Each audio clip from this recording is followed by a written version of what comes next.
Let's move on to the fifth item on the agenda today, and that is to have hear from some of our media marketing future partners here. There's a TelIP that is titled RFQ for Strategic Marketing and Communications Partner. And today's the deadline for submissions from these marketing firms. And it's basically a request for quotation as proposed by Parker. And the RFQ invites qualified marketing agencies to submit these proposals for a campaign that's designed to increase the association's visibility and grow participation in the Telcoin ecosystem and platform and amplify engagement across Telcoin platform and the social medias. And this proposal would cover funding for that RFQ. The current proposal specifies maximum contract value based on a 12-month basis or a quarterly basis. Is yet to be on the snapshot vote, but the process for the proposal is basically the marketing company would reply to the forum post, present to the global council meetings, which is what we're doing today, provide a detailed proposal in a PDF format, ideally less than 20 pages, and then provide a complete pricing template and a signed letter of authority.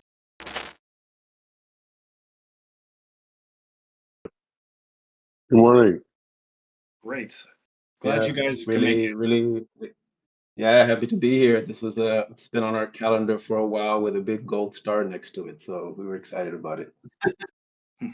Fantastic. Now we've got sort of the presenter permissions. I think we've got them figured out. So if do either one of you need to share your screen, or is there any sort of presentation access? I can go ahead and make sure that's added to your Yeah, profile. I would like to share my screen if possible. I Yes. think I do need permissions. Okay. Good. Right. You should have the presenter role now. Okay, yeah, it looks like it. Okay, I'll open it up. Is everybody able to see our Telcoin Storm page? Yes, looks good. Yep. Okay, very good. So in general, this proposal will give you really a quick glimpse into how it is that we actually execute for clients. We usually work in Notion. This particular proposal will have a non-indexed URL that I'll be sharing with everyone to kind of take your time and look over it. I think it will probably take, I don't know, 10, 15 minutes to go through it, and then we'll open it up for any questions. Does that sound okay? Yes, that's totally great. Take as much time as you need. Okay, thank you. So another kind of unorthodox element of this proposal is we kind of just dove directly into next steps because, yeah, to say the team is excited and prepared to execute for Telcoin would be a real understatement. There's already some motions that we've kind of put into effect. I spoke a bit last week about the proprietary Storm AI that we have, and it gives you glimpse into how we're able to execute so much content at scale with a good level of quality. And we've already kind of started running that system based on our years of learning in Web3, success and failures with case studies, as well as kind of the go-to market and Tailcoin data that we've injected it with. And then throughout this slide, you'll see that we started a bit playing around with the brand evolution. I mean, we're making a lot of assumptions here, but the team is having a good time kind of showing what we would like to do and kind of the possible direction that we can go in. And then, of course, these are really like action items how we just dive, upon selection, we're really prepared to execute. I can try to play this. I don't know if it's going to show for you guys. Maybe I need to go into the big screen. Is everybody to see this demo really quickly? Yes, as I can see it. Very good. Okay, so this is what we have running in the back end of Storm. It's an AI that we've built for content generation and distribution. And some of the data that we've loaded it with is everything from kind of tone of voice, what the search intent is for particular pieces of content, what kind of format we want to follow. And this is everything from blogs to video to social, and yeah, everything, all content production, everything we run through Tavily just to show kind of what is the best ranker out there, what are the top three kind of positioning themselves at, and it's really just on a mission to outrank them. We have a series of agents that each perform a particular segment when it comes to content creation. It's not a kind of a simple chat GPT prompt. Everything from the intro to the conclusion to the format of the article, and then a final agent to kind of edit it and turn it into these, what we say 90% done, publish ready content that's again verified by two actual humans on our team, which Julio is one of them. He's on the call with us today. He's our senior kind of content, community, all things media specialist. So that's kind of what we feel is a lever for us to be able to really execute. But yeah, I guess what I should have started is with who we are. I think of the intro is very much necessary. So we are Storm partners. We've been deep in Web3 since 2016. We have 5 key pillars that we have across our company, strategy and research being kind of the main foundation layer for all of the work that we do. I mean, since 2016, we have a general company presentation that we present that shows all the logos, kind of who we've worked with during this time. But I think I just really just wanted to dive into what's most relevant. And for the director of that department, which has an entire team behind him, and that department, as I was mentioning, is the foundation of all of the other work that we do across the other pillars. DJ, I was saying that if you look on our LinkedIn, you'll see his very controversial takes on how he's a straight shooter. He's a Marine and still very much is a Marine. And that just gives you kind of an idea of how he runs shop in our strategy and research department. And they are really credited for bringing some L1s back to life, currently doing work for many of the leading protocols. And in our general company presentation, we have all of the logos, tons of them of great work that we've done along with case studies. But in this RFQ presentation, I just wanted to kind of dive into the actionables. So on the finance and risk side, our director there is Basel. He's one of the leading really crypto accounting treasury experts out there. He's currently working on Tor Wallet's expansion. We were responsible kind of for them investor readiness, making sure their tokenomics are in place, making sure their financial treasury operations are where they need to be. On the legal and compliance side, it's led by our director, Dr. Nicola, who, when it comes to legal and compliance, again, really the directors of our department are really best in class. His team were the architects behind what I think is, we can verify that, but it's the largest token merger really in our industry. The Singularity Net, Fetch AI, Ocean, a couple other smaller players that joined forces to create artificial superintelligence. So we entered into that contract as legal and compliance support, and now we're currently doing some work for them also on the growth and marketing side. And growth and marketing, which is most relevant to what we're here for today, is led by myself as the director. I was a former director of marketing at Amina Bank, who is now a client of Storm for a few different motions. Currently restructuring some growth for Ava Labs as they're entering into different regions. And really, a host of other companies that we're doing some pretty good work for. In addition, Storm Partners has a Lightning Box, which is our corporate innovation kind of sandbox for corporates that are really looking to layer blockchain solutions around some of the problems that they're having. And the main pillars that we're focusing on there is luxury and finance and impact. By impact, I mean in like UNHCR, World Food Program, some of those kind of impact-driven organizations.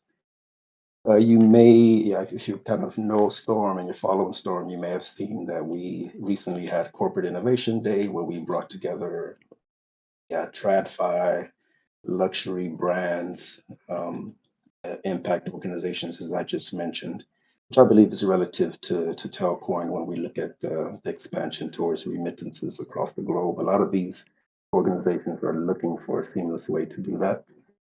So this is a glimpse at the foundation of who Storm is and what we do. In general, we're much more than an agency. We really are the execution layer And this is our motto at the moment, really scaling blockchain beyond Web3. That's really what our mission is. So now, as we get into Telcoin and the grand vision, this is something that the team one not only sees the extreme potential, but are really quite intrigued and really eager to get behind the mission. It says, we know Paul's quote about turning every ATM essentially into crypto digital cash in and out point, which is super impressive, something I'm excited about. So Telcoin is building from much more than Web3, and then our mission of scaling blockchain beyond Web3 is really tightly aligned. So as the first GSM certified telecom integrated regulated crypto bank, Telcoin is uniquely positioned. And the way that we're able to execute, at speed and at scale, we believe makes us the ideal partners to see that out. A bit of information around just the general executive summary about this proposal. We consider ourselves a strategy and research firm first, with execution arms across the branches that I previously spoke about. Yeah, this is, I'm not going to read verbatim from our presentation, but this is kind of to show you that for us, this is much more than a marketing and communications play. It's really a fundamental unlocking of traditional banking and really getting this technology out across the globe. So it's much more than a gamble. I found this really cool logo out there that kind of captures that we're not gambling with Telcoin. Something that we take quite seriously, and below we'll get into what those technical implementations are. Again, these Notion boards is really a clear example of what you would be invited into. So you have a really transparent overview into how we work. Our timelines are looking, of course, there's some assumptions here. As you see, we're ready to get started. And when you open these cards, I think it really gives you the execution on how we plan on achieving these goals. So one of the main pillars that we're thinking is brand strategy, just getting messaging and positioning really nailed down to really target the ICPs that we're going after. And again, this is laid on the foundation that the strategy and research team puts together.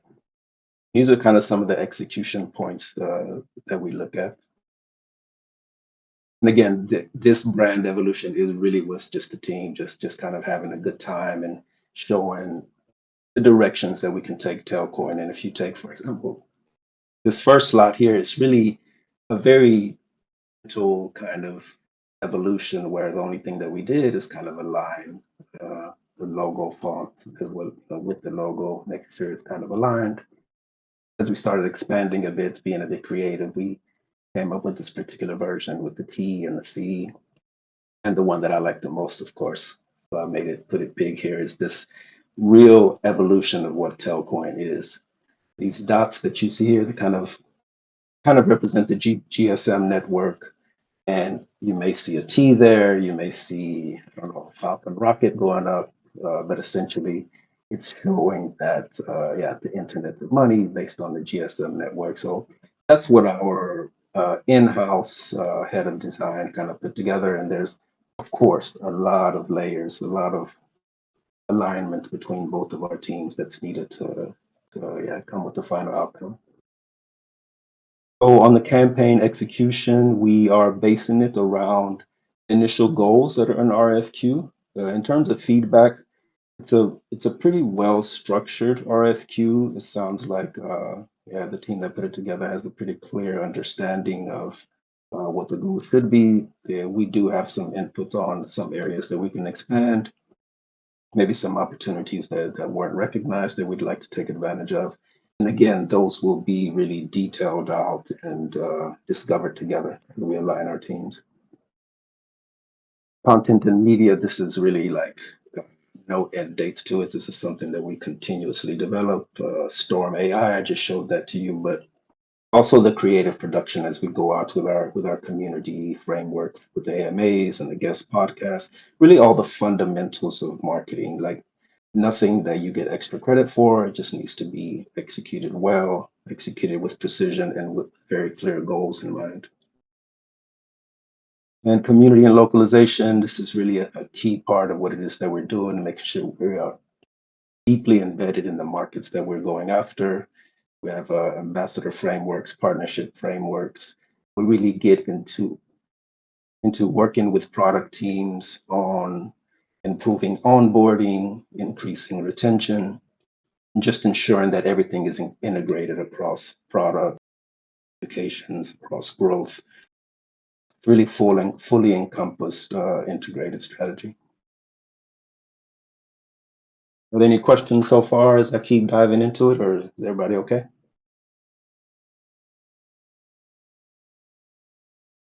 Yeah. Okay. Yeah, I think I'm keeping an eye on the chat, and just I don't see any questions yet, but it's doing great. You're doing great, Gio. Keep it up. Cool. Thank you. Community and localization. I mentioned earlier that Julio, he's really the man behind how we're able to penetrate communities, expand awareness for our clients. Something that, yeah, he's quite good at, quite passionate about. And this is really just a snapshot of the work that we put together with a lot of thought and a lot of strategy behind it. This is a big topic on my mind here. I have it here as Telcoin's North Star, which that's a very bold assumption, but for me, like driving value of the coin itself and ensuring that adoption is scaled, participation and ecosystem confidence is built is something that we plan on putting not only our strategy and research team behind to create the foundation, but really a full team alignment. It's really all hands on deck to assure that this investment increases in value. There are really a few key principles. These are the types of quotes that the DJ puts out there. And if you look at his LinkedIn post, he really goes quite deep on what is actually needed to survive these markets and to create more than hype, especially when you're trying to do what Telcoin is doing. This isn't a typical project for us. And this is really where we really get deep into bringing in our finance and risk team, strategy and research team, and really building activation both on the demand side, supply side, utility expansion, really quite detailed into how we will go about really both on-chain and off-chain, doing everything that we have done in the past, as well as the newer learnings that we have to ensure an increase in valuation. That's our main focus. So I'll try to answer Squirtle. So I still need approval from Ermias to say some names, but we certainly had done some previous campaigns in the past where the token value was fundamental. I am in this field like since 2019, since the last bull cycle. Even though I'm in the field since Dogecoin launch, but I was fully scammed through MTGOX, so it's not a good experience as a first timer. But like since 2019, we have managed campaigns for algorithm tokens, which went very, very good, reaching something around 500M in TVL. We currently are helping and also done in the past some campaigns for AI-based tokens. So from that perspective, we are talking about from zero to hero. So we help them through Galaxy campaigns, the giveaways, creating community from zero. And I must admit, I still need approval to say some stats. But I must say that we are very, very proud of the results. Tokens are healthy, going great, and yeah, like we have case histories in the past. I also am pretty sure Storm Partners we have some. Right. Good morning, good afternoon, good evening, everyone. I don't know where everyone is right now, but I'm Asas. Thank you for allowing us to present here. Really excited to kind of work on this and present this here, and obviously take feedback or whatever about this presentation. Happy to take some feedback. To give you some context, EAK. I've been in Web3 since ETH. Like I refer to it always as since ETH was proof of work. So I go back since then, and I've I lead strategy EAK Global, and I'm also leading EAK Asia, which is an Asia division. I've led about 40 projects or 50 around to market in the last 4 to 5 years. When the space, I've dealt with DApps, protocols, NFTs, I think you name it. To give you some, so I mean, this overall, this I'm going to take you through. I'm not exactly going through a package as such, but rather through telecom and DeFi. It needs tailored strategy to activate participation across ecosystems. I think you had a very sound KPI system made, which is I really appreciate that. So obviously, this proposal. This proposal is tiered across the KPIs, which is securing tier 1 media, driving the TVL growth, governance turnouts, and onboarding new developers to the telecom ecosystem. I think the last one also is super important because being a protocol, the first sort of audience segment which you also want to target are developers and builders who kind of who initially build that use case on protocol, right? So EAK is a Web3 native agency. We deal with emerging markets. We also have presence in global markets. Turkey arm, we have a LATAM arm. So we've actually helped projects like AppSui grow across ecosystems. We've also helped DOP. I think they had one of the most. I mean, obviously the token is later right now, but initially when they had approached us for their TGE, we'd have them have one of the most successful TGEs in the most recent known. We've broken down this presentation and targeting around audience segments around MNOs, retail users, developers, liquidity miners, and voters. That's essentially how we've broken down our messaging for each and every vertical, and how we're going to use each and every channel to then reach out to these target segment. So we've kind of had a very 360-degree kind of approach here. So we propose positioning Telcoin as compliance-driven DeFi for the mobile world, because compliance and DeFi don't really go together if you know by recent terms. So I think this is kind of sort of like a awakening normal Twitter crypto. It encapsulates, like I said, Telcoin's core strength, and it immediately differentiates from your traditional DeFi players in the space, which we obviously know are not. We want to go through each and every single thing. I'm just gonna, in the interest of time and of all the community members, I'm just gonna focus on the core aspects of each and every point. This presentation is shared with all the council with the email ID mentioned initially. So you can go through your other time. So yeah, compliant first innovation, mobile friend. We're gonna target 3 themes, which is compliance first innovation, mobile powered financial freedom, secure yield, yet simplified also. To support this obviously narrative shift, we recommend subtle yet impactful refinements to Telcoin's visual storages. Obviously, we have regular use of regulatory badges and trust icons that essentially in average user's mind kind of it creates trust value. I also just want to pause here and ask if I'm audible till now and I haven't dropped, because I know the previous presenter dropped multiple. So I just want to make sure. Yeah, I can still hear you. I'm talking. Yep, you're good. Okay, perfect. Good to know that Discord is supporting me. So yeah, emphasizing mobile-centric imagery to showcase obviously accessibility and leveraging clean, minimalistic design. That's how protocols also kind of want to come across. Most of the good protocols, they always leverage clean, minimalistic design to communicate clarity and simplicity. Audience-centric. Now coming to the meat of the conversation. To maximize Telecon's ecosystem growth, we've crafted KPI-driven strategies, especially for each of the segment which we kind of want to target down. So today, we want to talk about mobile network operator. We position Telcoin to them as compliant fintech solution for telecoms to enter DeFi safely. So driving MNO integrations and user adoptions.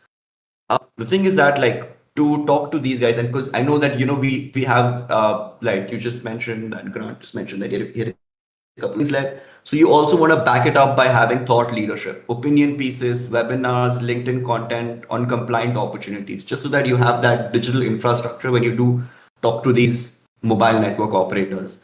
Industry events, these are this highly personal. We'll be listing out industries we can attend to, curated invite only events. We can also have really niche events curated around us. That's something which we do.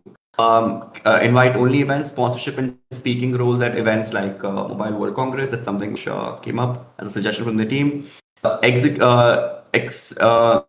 Outreach. We can also to increase or to in outreach. We could also run targeted DM outreaches with customized partnership decks to via LinkedIn or Twitter DMs directly to employees of employees of mobile network operator needs.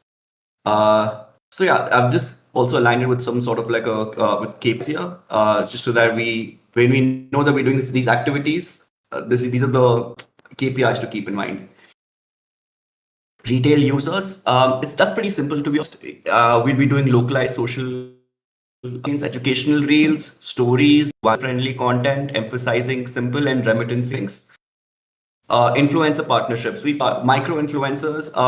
Considering the budget, we ideally would want to spread our budget between tier 2 and tier 3 kind of influencers, just because it allows us for a wider reach at this point of time. And since we're looking at awareness, that's what we should be doing. Promoting personal finance and use case near referral and rewards, user incentives for referrals and for transactions and staking. So that's the KPI alignment. Obviously, we're running these social campaigns. We'll be looking at number of TVL staked and the volume growth of Telex trade. Application developers. This is something which we're really interested in. Attract and onboard developers with Telcoin unique integrated development environment. Shubham, do you want to touch more on this? Since I know you're the Dell expert. Yeah, for sure. I'm sorry. It's okay. I'm so sorry. It's I get it. I understand. For asking for reasons. Thank you.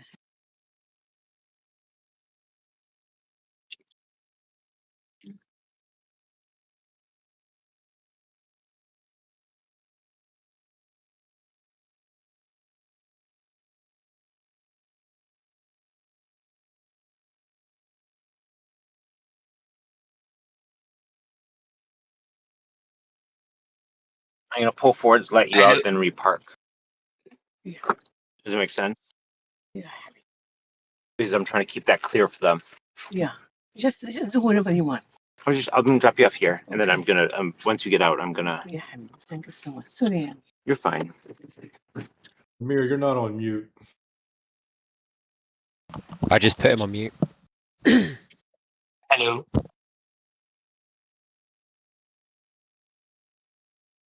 Hi, can you hear me? Yeah, I can hear you. Hi, cool. So yeah, I'm Shivam. I've been into the developer experience and engagement space for about 7 years now. And yeah, I'll just quickly take you through the plan, that we have for Telcoin.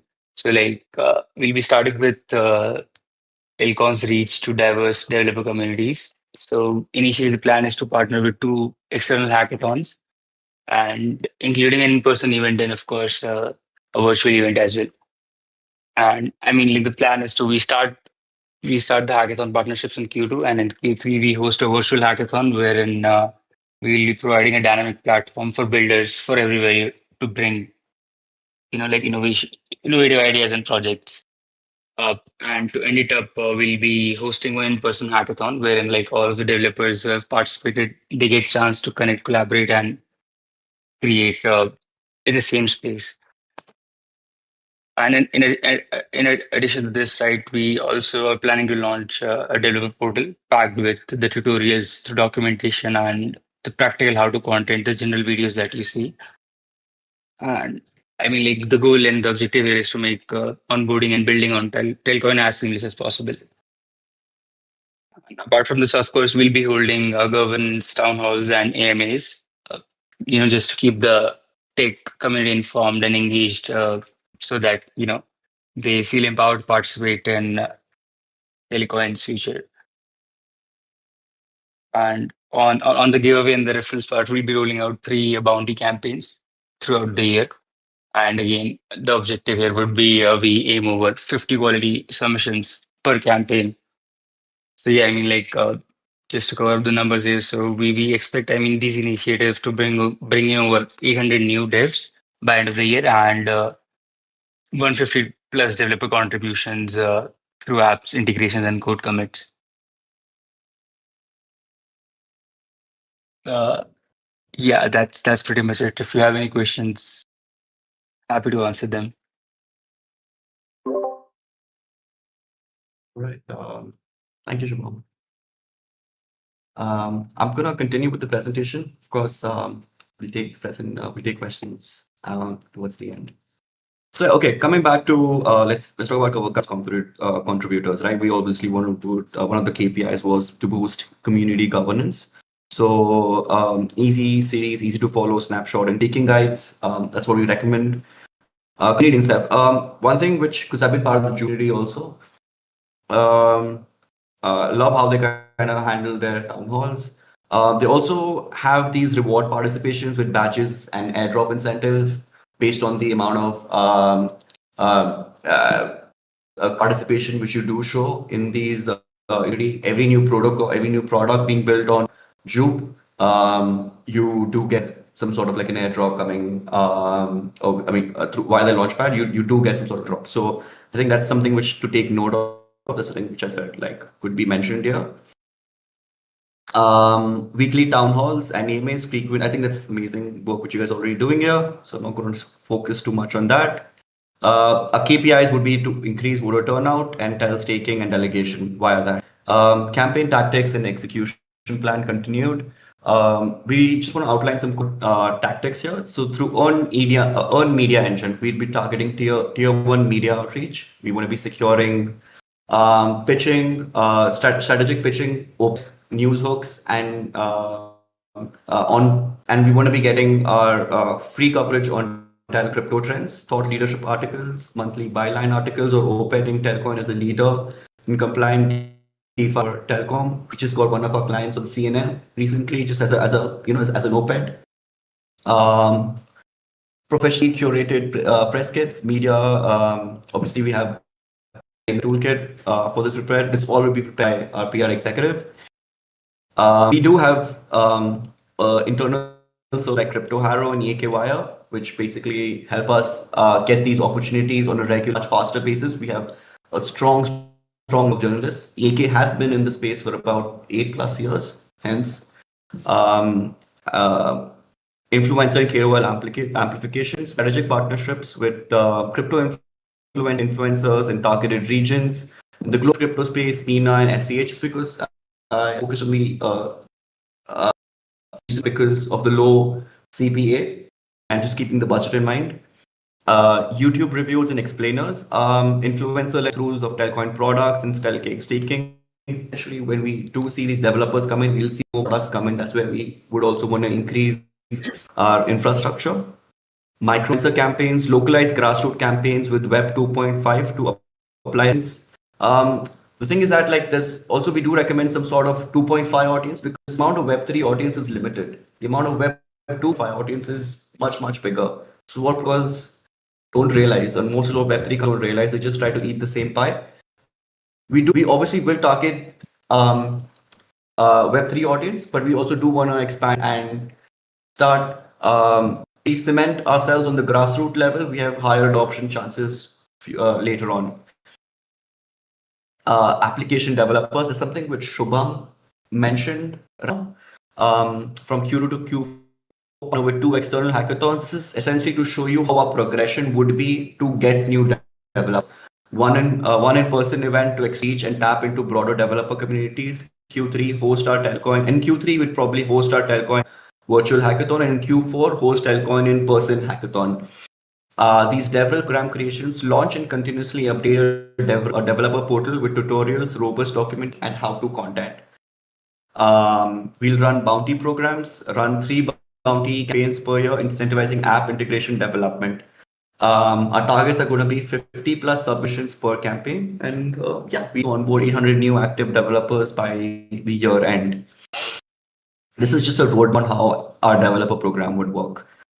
Production and localization. I think this is something which I've already spoken about and will speak more in detail below. We'd be doing to increase the like security. We'd be supporting with Twitter Spaces, partnered quarterly 4 campaigns per year with partners. Live our KPIs would be live event participation, achieve a total of 600 plus live AMA participations annually. Twitter Space engagement reach 600. I mean, this is initially which we'd be targeting. So coming to creative and campaign samples, we believe it's about through and copy, we want to be delivering clarity, trust, and action across every audience segment, because that's going to be one of our initial touches in the marketing funnel when we do interact with the user. So we've also given some sort of like quick samples here, which we've generated across to give you like an idea of how we would keep this. But concept, how Telcoin is enabling the telecom industry entry into DeFi. We're basically also targeting bigger keywords here. We would approach this in a thought leadership style editorial, industry trend commentary with compliance first narrative and MNO track record. Localized social content, send more, save more. This is something which just appeals users' logic, so which they could read. So that's something, and kind of provides also as a small hook in copy. So this is how we basically break down in every content piece. Format Instagram Reels, TikTok, Facebook, Twitter, friendly, direct, mobile first. Obviously, the outcome from all our Twitter will be increased wallet installs and referral conversions. Send 200, send 10,000 to your family and save 650 in fees. Welcome to Telcoin. Fast, fair remittances on your phone. This is like a sample copy which we've given, just to show how we would be talking to our tone with the non-user. We've provided with some coverage example here. Above here, social campaign visuals, developer campaigns, we would see probably Zeely as our concept, the Telcoin Rise Zeely Season 1, invite to earn, because we would, I see Zeely more as a product, as a community engagement. From our experience, Zeely is more as a community engagement platform. Galaxy is more of a cheap alternative to acquisition, like a quick acquisition channel, but like you only get small boosts from there. So that's how we would want to be strong as Galaxy and Zeely channels also. We've also I've provided with some samples on your vote, your protocol format. So I've given a copy for Telcoin isn't a company, needs to vote in this September 1st elections and shape what's next. Governance matters. We've also given you examples of what a developer hackathon flyer could look like. Here. Coming to reporting analytics, we'll be tracking mostly through attribution, UTM, on-chain, through Dune Analytics and Snapshot, and community, because we already have our leaderboards there. We also do have weekly reports going every week, talking about what was achieved, what kind of KPIs were hit, and what are we doing next week to kind of go ahead with that, to go back onto our KPIs track. So that's in depth about our presentation. This is just sample. We obviously will build a longer strategy in time, but I hope that this kind of painted a picture to you as to how we think on a more strategic level, and not just I do a package here, but like we just wanted to kind of break down each and every segment and then come back and then tell you what we think about each segment. About EK and relevant and experience, let me just give you some our credibility. EK Digital we're a global Web3 marketing powerhouse with a proven track record across ecosystems, activating communities and participations from most of the regions across the world. Web3 native company. We also focus on emerging markets because we see a lot of the acquisition becomes simpler there and becomes quicker there and allows for long-term growth. We've across. I'll also give you a few examples of a few protocols which we've seen successfully do that. Integrated execution engine. So our services are across socials. We're socials. We do KOLs, influencers, DevRel programs, event marketing, event execution. So basically everything under one roof. Relevant experience. We organized recently. I think that was last year ago. A gamified Z League Galaxy Z in a Galaxy campaign, which amassed about 900 participation. I think there was actually close to over 1 million. To be honest, correct me there. They raised about I think 150 million on their TG. So yeah, we had a strong community built out there with the ideas and mechanism, structured token engagement flow ahead of the mainnet launch. AI was a decentralized GPU marketplace delivered, and we delivered persona driven messaging for AI developers. So we essentially acquire new developers and miners on their platform. Sui ecosystem is actually one of our strongest wins. We've successfully managed. I mean, Sui we've been managing them for 2 years in Turkey. We've successfully grown them into the I think it's second growing market or second biggest market. This is the insight here I would like to share is just that the amount of local support, local grassroots level partnerships and communities we were able to engage kind of helped us maintain that growth. So hence I kind of, we stressed on developers, we stressed on local communities, we stressed on this. So I feel like that's a good insight for us. Even like I know for a fact, like right now, Karan is managing Aptos. So that's, I think they're also launching with their own grant programs. I think developers is a really big key. We're also the host of Istanbul Blockchain Week. We work full communication. We organize one of the largest Web3 conferences in Eurasia. We also are launching our own AI Agent Music Festival along with Istanbul Blockchain Week. So anyone coming down to Istanbul Blockchain Week, please do feel free to. It's happening June 25th. Please do feel free to come down there. We'll be happy to host you. And just touching base on some of the major clients you would see we'd have worked with across the vertical in the past. I've kind of messed up with Freddy, but just that, there was no space. I've also added intros,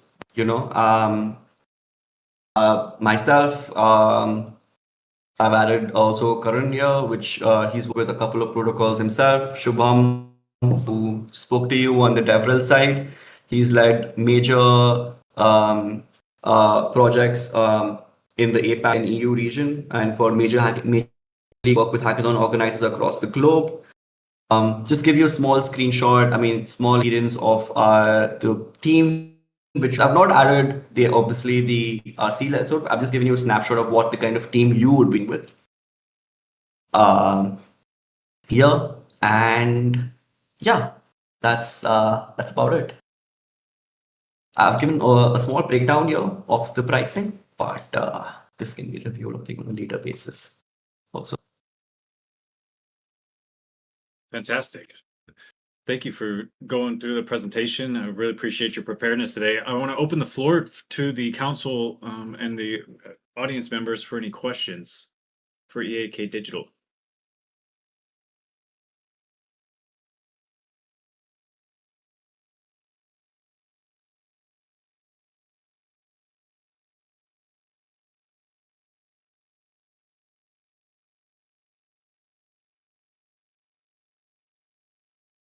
He's typing.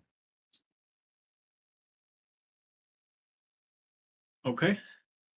Well, I think that I really appreciate that the focus on the developer community as well. I think that's a really interesting and important angle in all of this. So, see, I'll give it a few more seconds here for anybody else who's being shy to have some follow-up questions.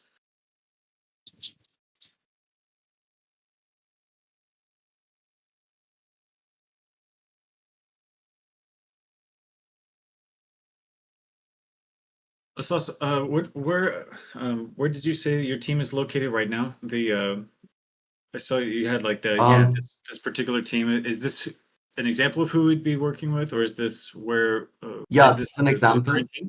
Okay. Yeah, this is an example of who we're working with. We're across time zones. Sujit is going to be in Europe. We're in India. You're right here. Some of them are from the US, and a few of them are from Philippines. So it's kind of spread out. It's basically like any Web3 company right now. Yeah. Yes. Exactly. Okay. Great. Yeah. Yeah. It's the global reach is fantastic. Good. Yeah. What would you I say, think. just Oh, in sure. the shortest sort of,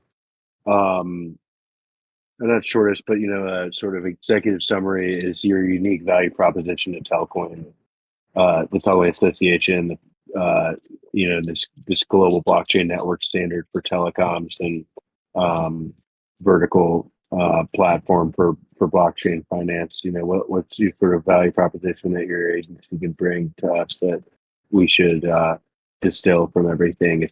Not to put you on the spot, I realize that I totally am, but it's kind of the role. So That's fine. I enjoy these questions. It's a good question, actually. I think our strongest value proposition would be our vast experience in the space and our connections to other projects, along with the fact that we have a network between our the right KOLs to drive volumes, to drive awareness, and backing that up also with a strategy and developer relations. So I think that would be our niche and focus for Telcoin. do you have any, do you all do things related to things like websites and like and then also does your agency specialize in getting us off of Discord into a better messaging platform so that we can do these presentations? There's been a lot of technical difficulties, and so from a socials perspective, is the gist of my question there. I don't think for internal operations that's something which we would, I guess, say be the right partner. Obviously, we can recommend tools which we kind of use, but I don't think that would be our forte there. Quick communications, of course, we'd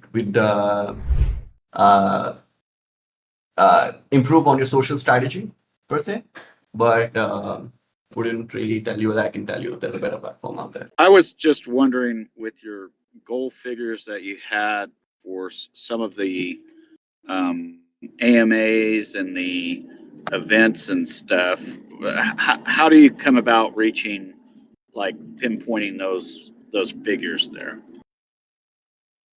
So this is just based on what we think is from past experiences and realistic. We do have, let's say, if we were to do like a AMA, we would be working with a partner who is known for also generating awareness about their AMA in advance and kind of planning that out. And we would also have communication tailored around that. So we have these numbers kind of planned out in advance for these AMAs. And this is based on purely on what we've seen in the past. And could you, I know you had talked about like coding kind of events to onboard developers. Would you be able to provide us with maybe some links to like previous events and what kinds of outcomes those had? Definitely, yeah. Shubham should be able Yeah. to share that with you along with the entire presentation. We'll be sharing that. So, folks, thanks for having us. Thanks for having us a couple weeks ago, and for the relationship to date. For those of whom we've worked with on the sort of media relations program for Telcoin. We're going to start off with just like a little bit about Scribe. We'll get through that very quickly. For those who were on a couple weeks ago, it'll be somewhat review for you. And then everything else is going to be new and specifically in response to the RFP. So Isaiah, can we get the Scribe slide with the crypto native customize optimize one? It looks like that's up. Awesome. I can't see anything, so it's the pleasure of doing things live, but all good.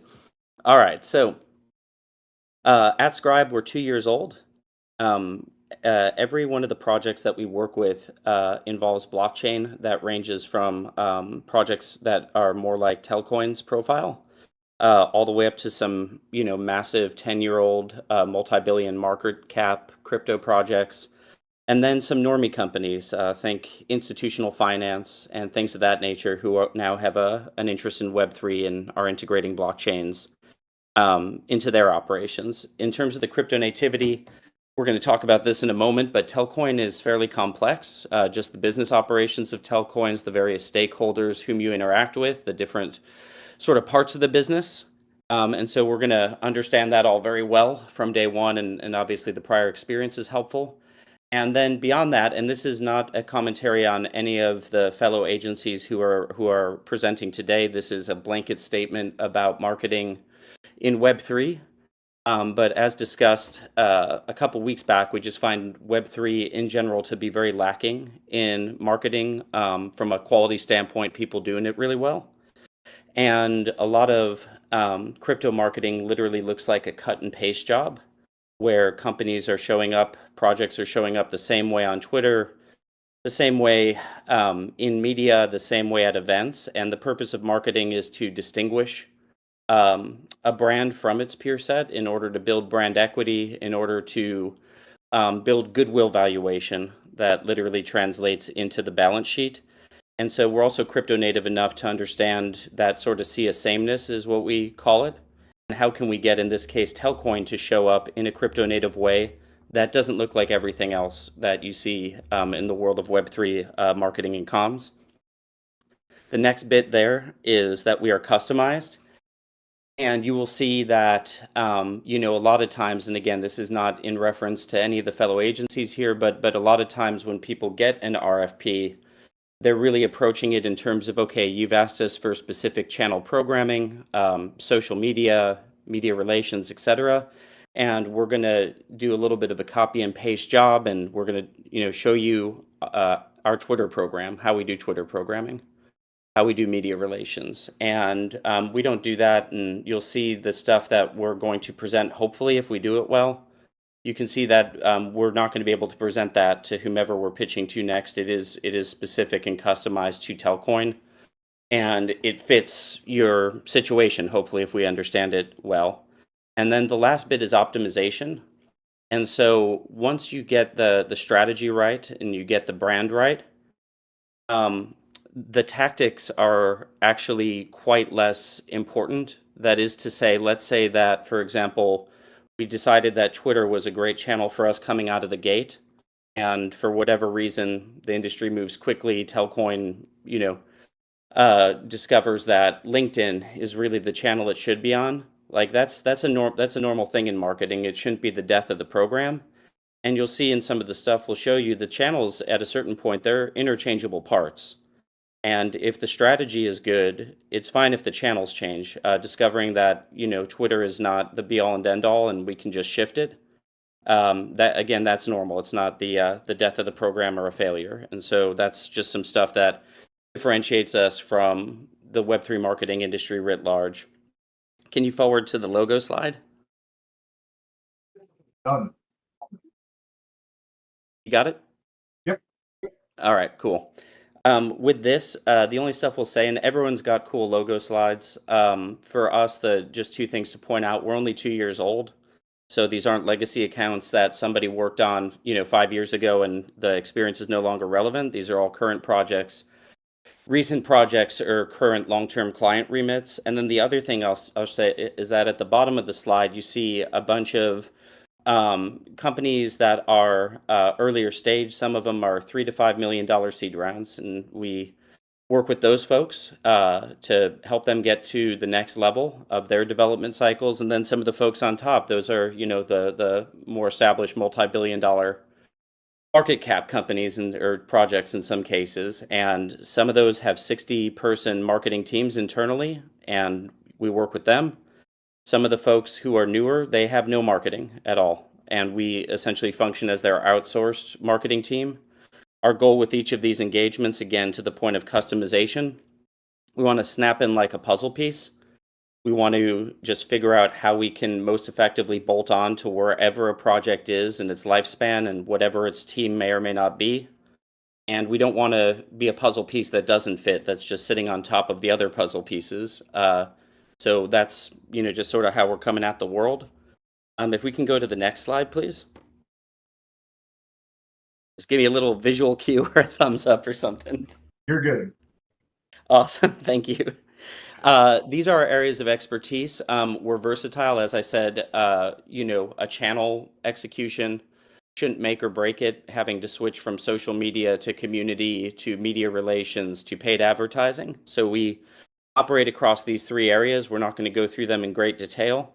I'll say we're also not the Cheesecake Factory. I probably gave the analogy 2 weeks ago, and I know it's a hyper-American one, but the Cheesecake Factory is a chain that started here in America, and they have 3,000 things on their menu, and only one of them is the consensus picked to be really good, and that's the cheesecake, and everything else is kind of superfluous.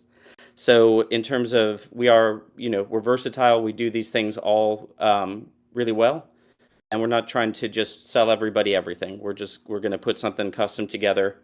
Ideally, we get your situation and your challenge set, and ideally, what we're discussing from a solution standpoint makes sense. So I will turn it over to my colleague, Sam, who hopefully can see the deck. Yes. So hey everybody, I'm Sam. I work on the brand side of things, and I wanted to chat through a bit of your situation at hand and some of the opportunities we can see for you guys. But before I get into that, I wanted to just acknowledge that in your RFP, we saw that, of course, there are a lot of channels and very specific things you all are looking for, and we will get to those towards the second half of this presentation. And working on channels, Twitter, media relations, paid ads, whatever that may be. We do that all day. We love doing that stuff. But what we wanted to come to you guys with is a way to really supercharge the work done on those channels and make them just stand out so much more and be a lot stronger. And the way that we would do that is through your brand. And when we talk about brand, we're talking about a lot more than just your logo, your colors. We're talking about how your brand walks and talks in the world, how it speaks, its verbal identity, how it shows up at events and any IRL interactions, how it talks on Twitter and in the media and on LinkedIn. And your brand is really in kind of an all-encompassing foundation that will make everything on top of it just shine so much stronger. So I'm going to get into, you can go to the next slide, how we're seeing your brand today. And you can go to the blue with the T in the middle. So Telcoin is straddling a lot of different areas. So you guys are caught between, regulation, the blockchain space, and then digital assets and telecoms on the other side. And we know that you have to be a lot of different things to a lot of different people, and that's hard. But we find that if you're trying to be too many different things to too many different people and you don't have that brand foundation, it can start getting really scattered really quickly. And when your brand is scattered, then it can be confusing to people when they're trying to decide between you and a competitor. So you can go to the next slide. So right now we're seeing your brand show up in a lot of different ways, which again, it's hard. It's very hard to show up across, you know, from blockchain to regulation to show up in a consistent way. But on our early preliminary research, we found that this can be just a bit confusing for individuals. And we started looking a bit more into one aspect of your business that I know might not be, you know, the primary or the entire business, but we started looking at remittances a bit. You can go to slide 8. And we found that your competitors, and this is just a sample, there are tons of remittance providers, and as you guys know very well, I'm sure. But on the left side of the screen, you can see the more traditional remittance providers. On the right, you're seeing just a sample of some of the crypto space remittance providers, or at least individuals in the crypto space who use remittances as one piece of their business, like Circle, for example, has a lot of stuff going on. And you can see with these that if you want to win customers and users over these providers, you're going to need to show up in a way that's markedly different and in a way that is going to differentiate yourselves from, you know, the Western Unions of the world, the Stellars of the world. And that's something that, you know, we would love to work with you guys on. And yeah, you can slide as well. Yeah, and just a little bit more on brand and why it matters. I'll turn this over to JB. Cool. I'll assume we're all looking at Jeff Bezos at this point. Yeah. So there's Jeff. And so one other piece, and Sam, you might have said this, I tried to hop on and hop off to see the stream and all that, so whatever. But the remittance example that Sam gave, like that's just one area of your business, right? Where you're competing against a certain stakeholder set. It's going to be so different in terms of when you're looking at it from the proposition of a DAO and the whole governance set and people who will want to do what you're doing. It's going to be so different in terms of when you're showing up to regulators. So wherever, and we'll work through this with you, wherever remittances lie in order of importance to the business, we'll do that. And then in all of these other sets, right, how are you competing there? And then on this part, a lot of times we find ourselves, particularly at the beginning of engagements, getting very skeptical questions from our prospects and clients being like, doesn't any of this matter? You can't really measure it. Is marketing real? Etc. And I think in general, we've not done a great job as an industry, that is to say, marketing firms like ourselves, of like really getting to the heart of it and why this matters and how it is quite tangible. So there is an accounting line on corporate balance sheets called goodwill valuation. And goodwill valuation means, and anyone who's done, you know, finance or corporate accounting, investor relations knows this, but goodwill valuation is how do we measure the non-cash elements of a balance sheet, the non-tangible elements of a company. And that comes down to brand. Brand is like the largest, if not sole contributor to goodwill valuation. And so this stuff is on the corporate balance sheets of the coldest, most profit-driven companies in the world. And they understand that brand does translate directly into valuation.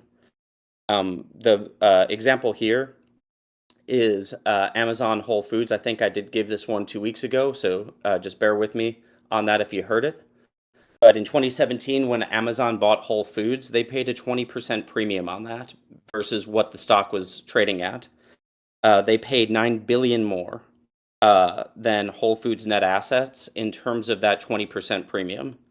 And that 20% premium was entirely based on goodwill valuation, the value of the Whole Foods brand that they had created.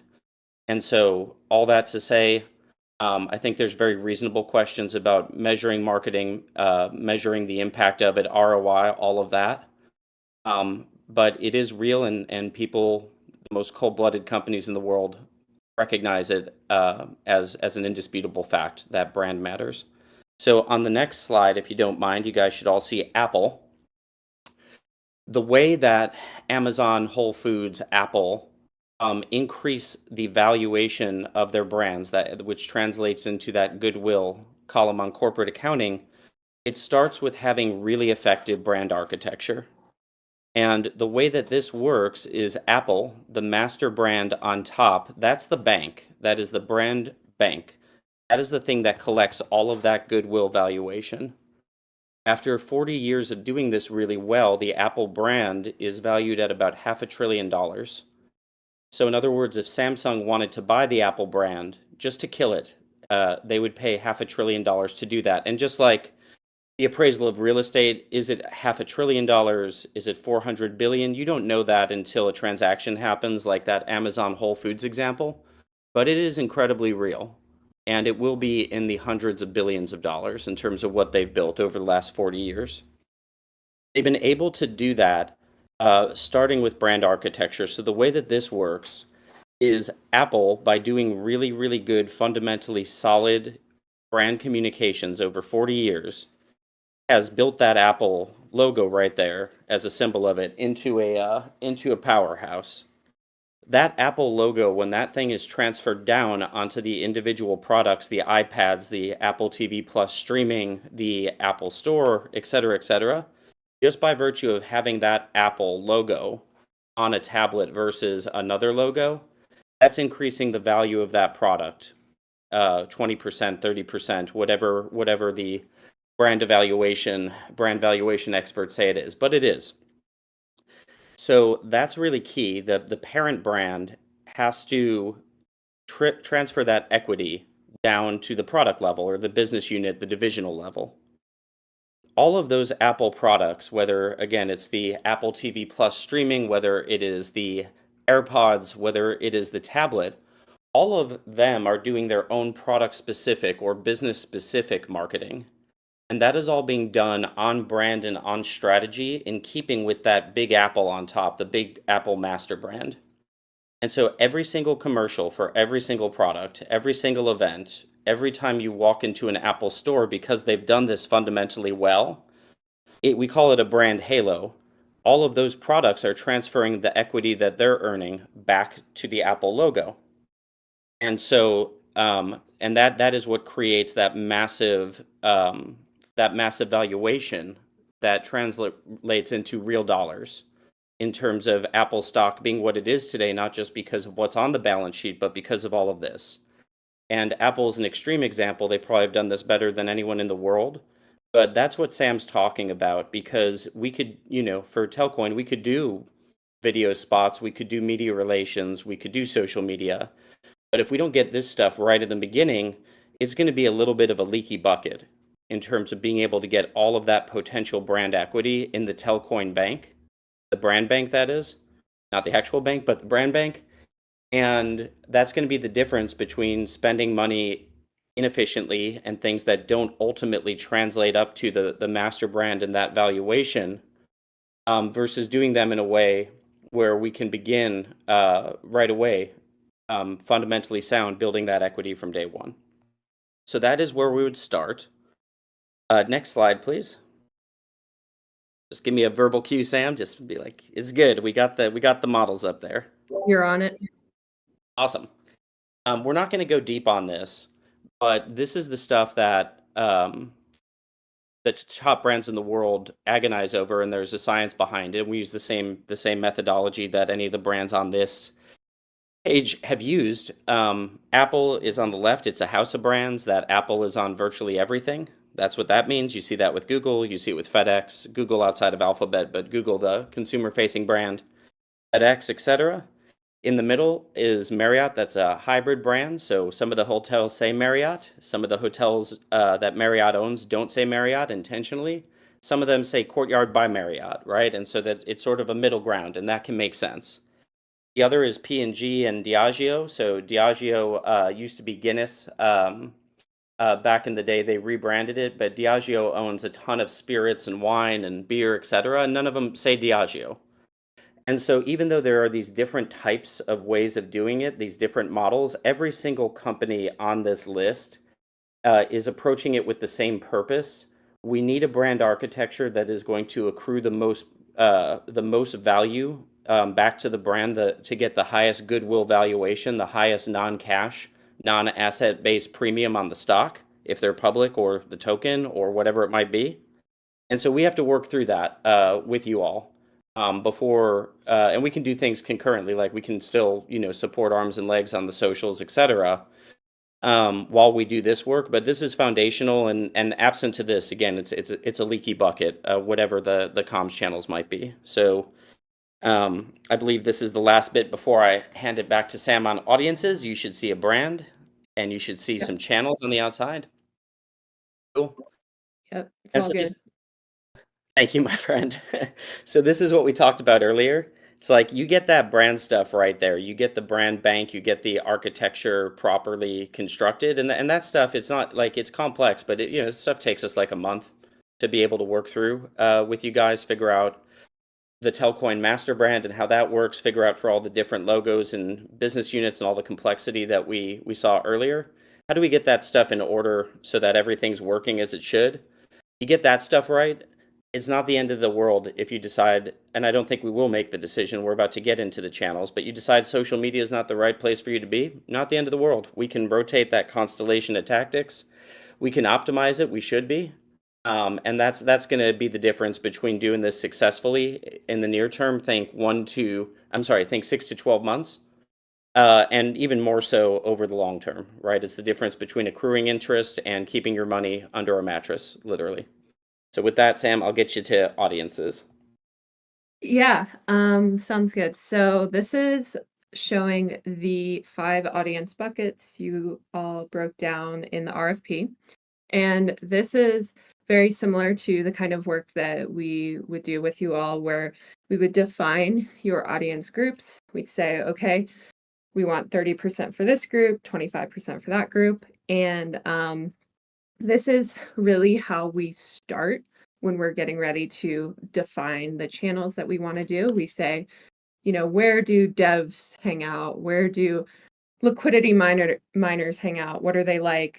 Are we posting on Reddit? Are we posting on X? Are we posting at all?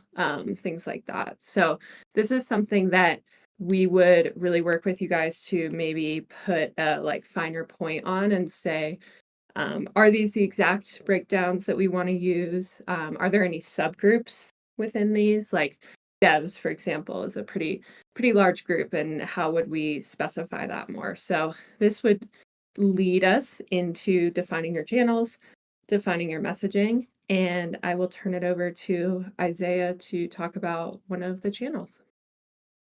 Thanks, Sam. And this is gonna be fun. I'm gonna try to speak and do the slides at the same time. So, but with that, I'm Isaiah Jackson. I run the PR program here at Scribe, and now that JB and Sam have kind of gone over the brand architecture and creating the kind of emotional buy-in and resonance with your target stakeholders, now we get to get into the fun part, which is the channels. And with that, what this slide shows here is really a high-level snapshot of our PR program and the avenues that we think might be the most optimal in amplifying the Telcoin brand. While these are going to be a critical component of your program, what we think is actually more important to discuss is actually how we approach this work. So,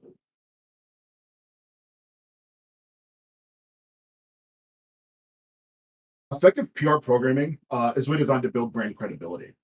So how we approach this work is by really targeting the optimal media channels, whether they be print publications, podcasts, broadcast, wherever your audience is moved, we want to target them, right, in the channels that they trust the most.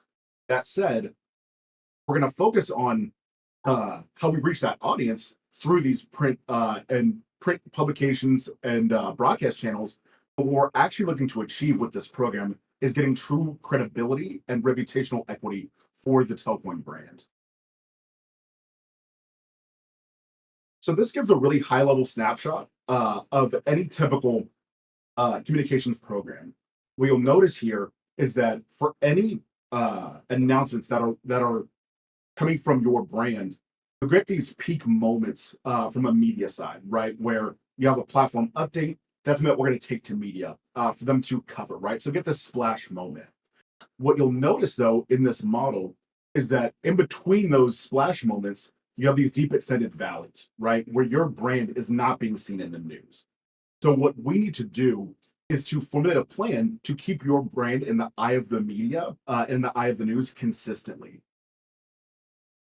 So this is what really differentiates Scribe and how we operate within our PR program compared against everybody else, which is we use data and research as the foundation for our work.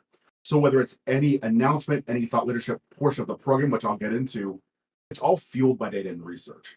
While I've worked in this industry for 7 years, actually, which is kind of crazy to say, and many of my colleagues on the PR side have also worked in this industry for the better part of the last 5 years. We don't do the trust me, I'm a doctor game. When we go through any announcement or any piece of thought leadership, we're going to tell you what does good look like based on the research, right? So we're praising everything that we're doing to give you a really accurate snapshot of what constitutes good work, so that you're also learning alongside us as we're doing this work. The next portion of this is really smoothing out those value moments that I explained in the earlier slide. So one thing that's critical here is that the value that we bring to you should not be relegated to your announcement timeline, right? We've worked in this industry for a long time. We know that partnerships get delayed, updates get delayed, MOUs takes a while for the ink to dry. In that regard, you should still be getting value from whoever your partner is on this, regardless of what your announcement timeline looks like. So our program, through the thought leadership components I'm going to get into, whether it's podcast, broadcast, reactive print media, or the event circuit, your brand should be consistently in the eye of the media, regardless of those peak moments, so that you're getting more of an upward to the right trajectory, as opposed to really extended peaks and really extended valleys. This gives you a snapshot of what that program looks like when performing at its most optimal, right? One thing I'll say is that when we're working with media, right? Media are like live animals. You can sometimes wrangle them and get them to move in the same direction. But in reality, what we're doing is giving you the best odds to get the attention from the media, and to position you as an expert resource for them to continuously pull from, so that your brand is being consistently quoted and featured within the media, and again, smoothing out those valley moments. So to show you what some examples of this look like when done well, this is some examples of reactive commentary that we've placed on behalf of our clients, right? So these moments here have nothing to do with their announcement calendar. This is purely from us positioning our clients in mainstream outlets as an expert resource who's in the 1% of the general public to speak at a high level about topical industry developments, right? So when done well, this is one aspect of that thought leadership program that keeps your brand always on. Now, if I can play this, this is an example of our broadcast reel, and just shows some examples of how we've gotten our clients onto some of the biggest broadcast outlets as part of that thought leadership program, and again, that credibility curve that we're trying to create. So if I can play this.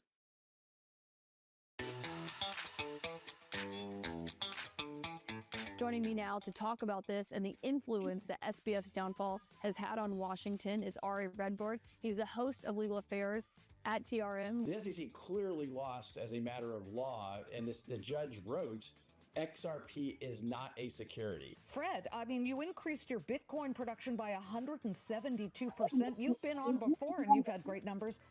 Are you just hiring more brilliant coders and people who mine these things? It's incredible. Our merchants using the stablecoin USDC has been a long time in the planning and really isn't about the market.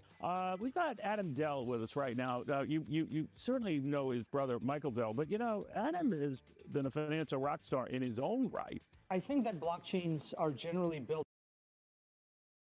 You get the idea.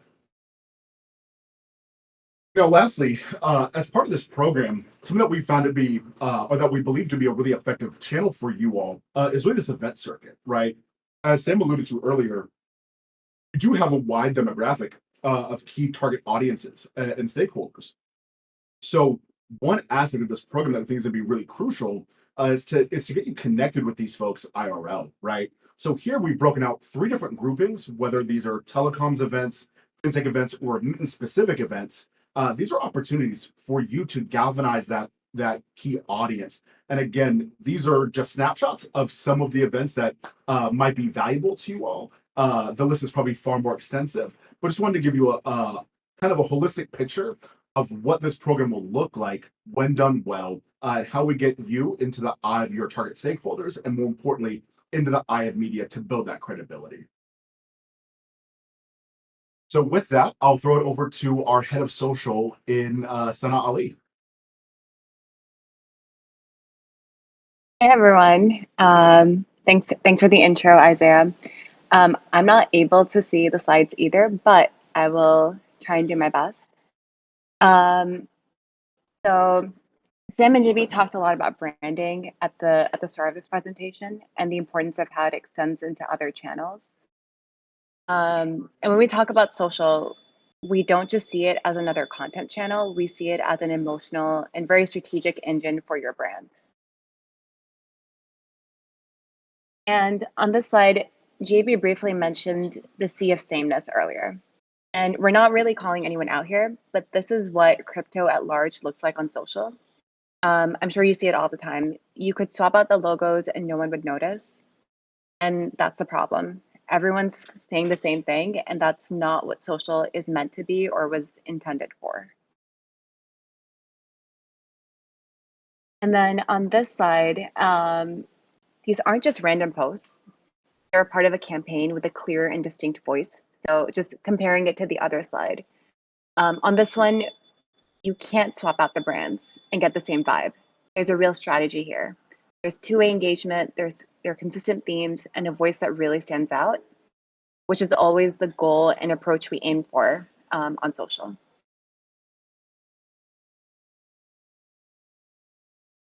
And on this side, we're just showing you some content that we've produced. We do it in-house. This is just to give you a flavor of what we've done and some of the different pieces we've created.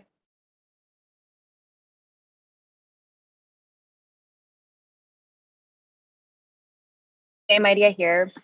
These are some of the motion graphics we've created to show you what else some of our capabilities are in-house. And our designers can do a lot of really, really cool animation stuff.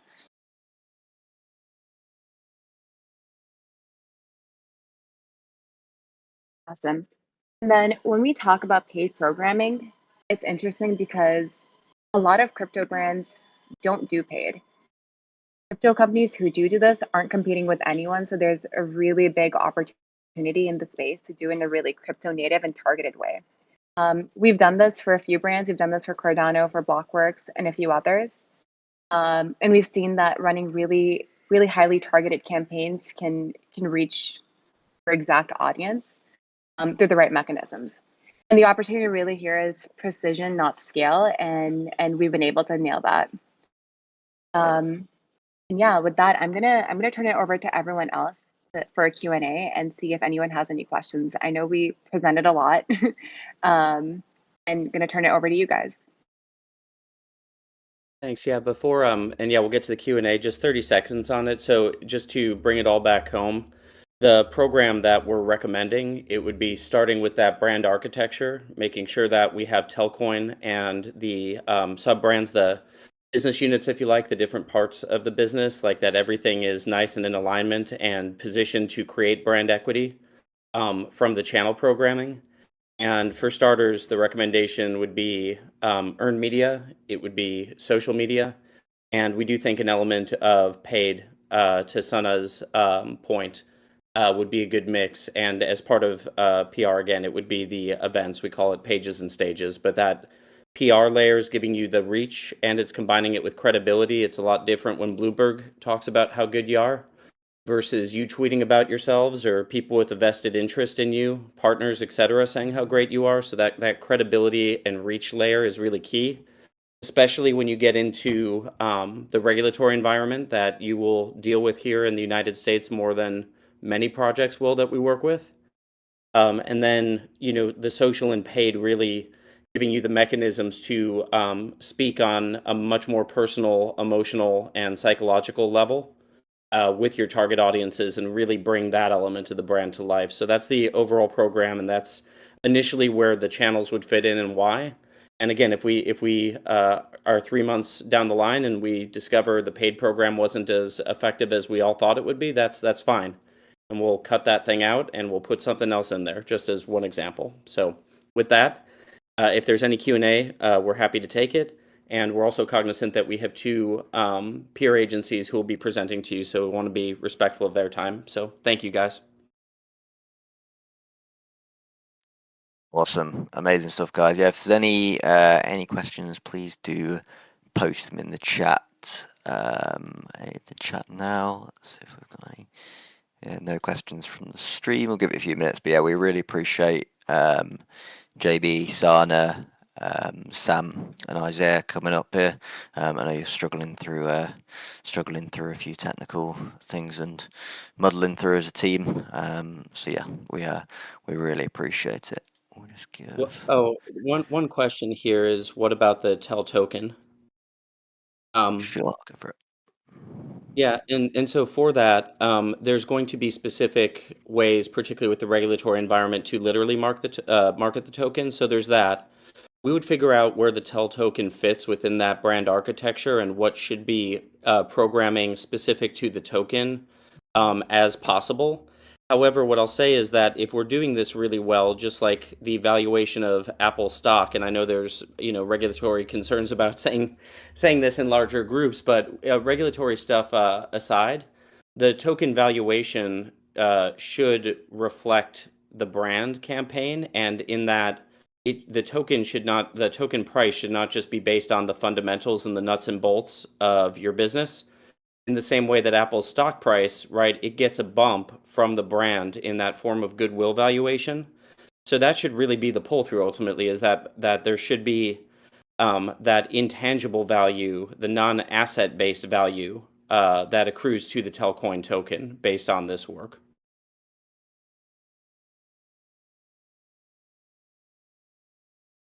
More brand visibility, but more meaning behind the brand. So anyone can get visibility. You give us a Twitter account and a paid budget, and we'll get you visibility, as will anyone else. But it is when that brand is showing up, have we done the things necessary to make it meaningful to people emotionally, psychologically? And is that construction, in this case, between the Telcoin master brand, the token, and whatever we do on a business unit brand level, is that stuff all working together so that it's not just visibility, but it's actual impact that drives that valuation? So visibility is, yes, a component of it. But again, anyone can take a billboard out on a major highway and get you visibility. It's really, are we doing the things necessary to make that more impactful and meaningful?